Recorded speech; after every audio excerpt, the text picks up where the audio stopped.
Espn game last night. The now 2-3 Knicks lost to the now 4-1 Cavs in Cleveland. Carmelo and Lebron played each other tough, contesting over 50% of each other's shots. Anthony scored 2 points when guarded by LeBron, while LeBron got 11 with Anthony as his primary defender. But LeBron stepped up in the fourth big. Melo did not. Skip, what was your takeaway from this one? Stephen A., you love you some Carmelo Anthony. I love me some Carmelo Anthony. I know it's still early, but my takeaway last night was I was deeply disappointed in Carmelo Anthony when it mattered most. Head-to-head against LeBron James, who was mightily struggling with his shot, Carmelo came up very small for a Knicks team that I think is pretty good, or let's just say not bad. They're way better than I thought they were going to be. Are they a contender? No, they're not a contender. Could they make a little noise, maybe make some kind of run at the 8th playoff spot? Maybe. I kind of like the team. I like Porzingis. I think he's not going to be a bust. I'll go that far this early. He's 20 years of age, 7 feet 3 inches tall. He's just so long. He's skilled. He's not afraid. Just a baby, but he's got high basketball IQ. I think he's not bad. And I watch these other, Langston Galloway, you've brought him up. He's not bad.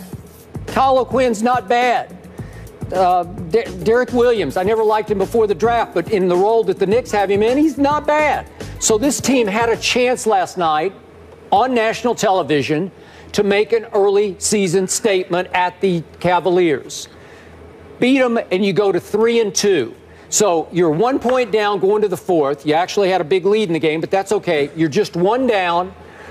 Up to that point, LeBron finally made a three in the middle of the fourth quarter, and at that point, he was 1 for 16 for the season from three-point range. And we saw what happened in the first half. He blamed it on the sleeve jerseys that they were wearing last night. LeBron had signed off on these jerseys. They had practiced in them, and he said, I'm good with it. But then, of course, he's got to blame something for his shooting woes, which have continued since the NBA Finals when he was a disaster. Don't go there. Well, I'm just telling you. So he tears it up. He makes a big show. I'm going to tear my sleeves. Okay, fine.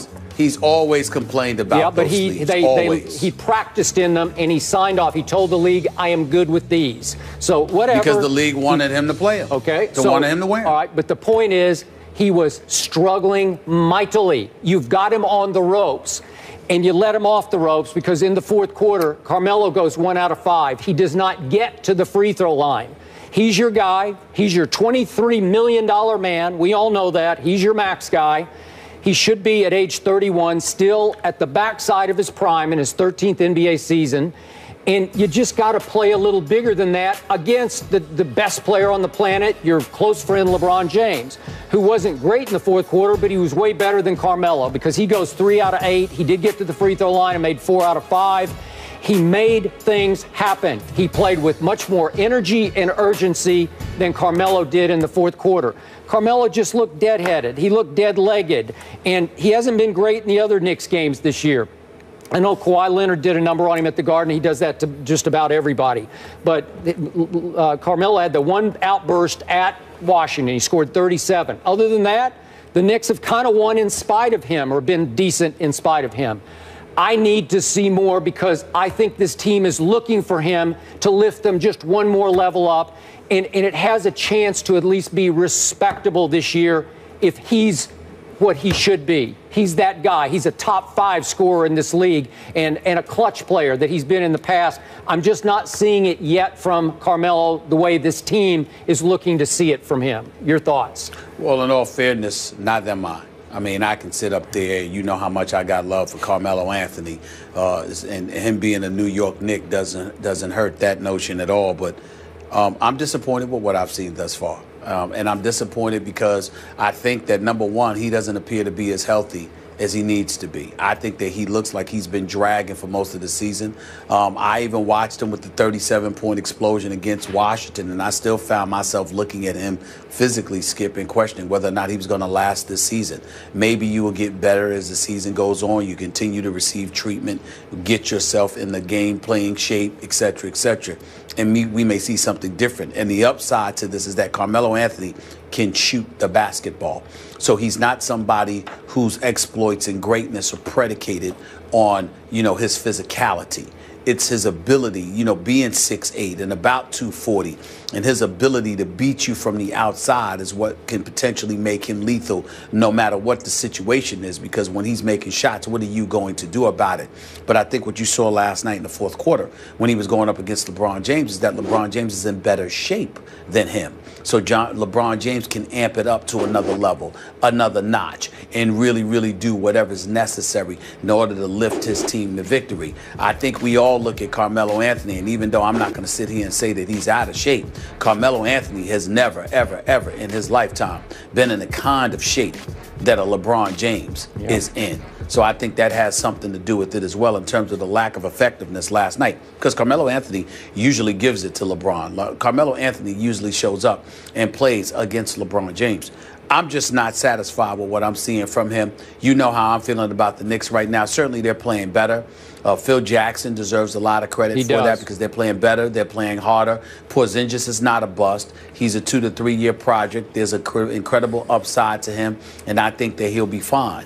But at the same time, when you've got Vujacic in your starting lineup, you got a problem. Jerrion Grant out of Notre Dame needs to learn how to shoot the basketball. Okay, Porzingis is giving you something. Robin Lopez is marginal. We all know this. And that's all you can go. I mean, what do you want me to go with? The Langston Galloways of the world, the Kyle O'Quinns, the Lance Thomases, the Derek Williams. These are serviceable players, decent players. But Carmelo Anthony doesn't have but so much to work with, which means he has to be in the kind of condition mentally and physically to carry this team.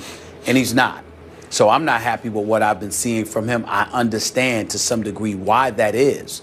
But at the same time, I got to tell you, they're not going to go very far unless Carmelo Anthony is a superstar. No doubt. And he doesn't look like a superstar right now. Okay. Are you suggesting he has not recovered from his knee issue of last year?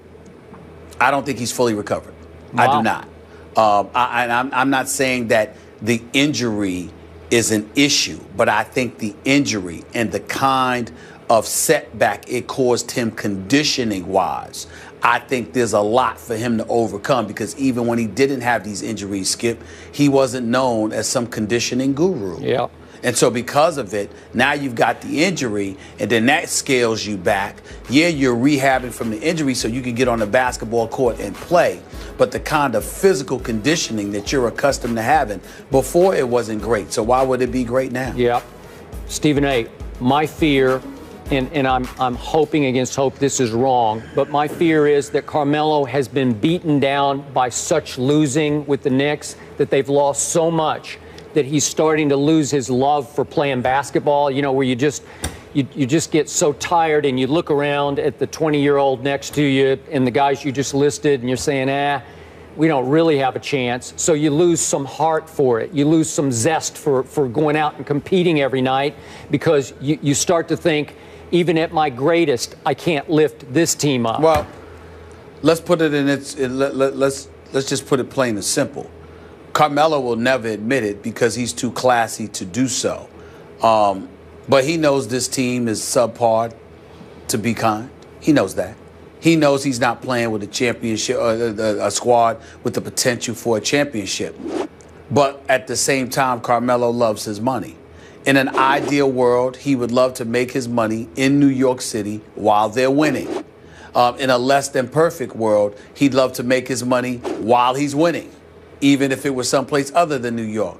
Now, this is no excuse for people to run away and say that I'm saying that Carmelo Anthony wants to get traded from the New York Knicks, because I'm not accusing him of such things. But I will say this, considering how average they are, if he had an opportunity to get his money, which he now has, because he's making $122 million, and you couple that with him playing for a contender, do I think that he'll cry about departing from the Big Apple?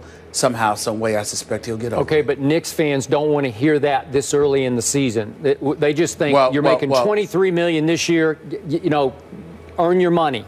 Just earn it. Which is why he won't say a word about it, and he probably ain't even thinking about it because it's too early in the season. Not to mention the fact that they do look better than they did last year. Yep. But at the same time, they're just not a championship contender. And when you're in the weak Eastern Conference and there's debates as to whether or not you will even make the playoffs, you are the epitome of sorry. And it just comes down to that. So that's a reality that he has to deal with. He wanted to take the money. He got the money. Nobody can knock him for that.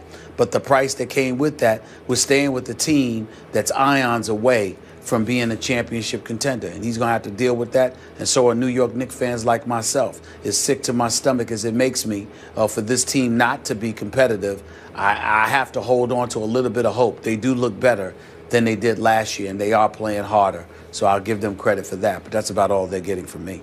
All right, we'll leave it there. Friday, the Knicks host the Bucks at the Garden, and the Cavs are at home again against the Sixers. Tony Romo back at practice with the Cowboys. We're talking about practice. Don't miss Skip's interesting take on Big D's franchise. It better be good. Better be real interesting. You're going to get me interested?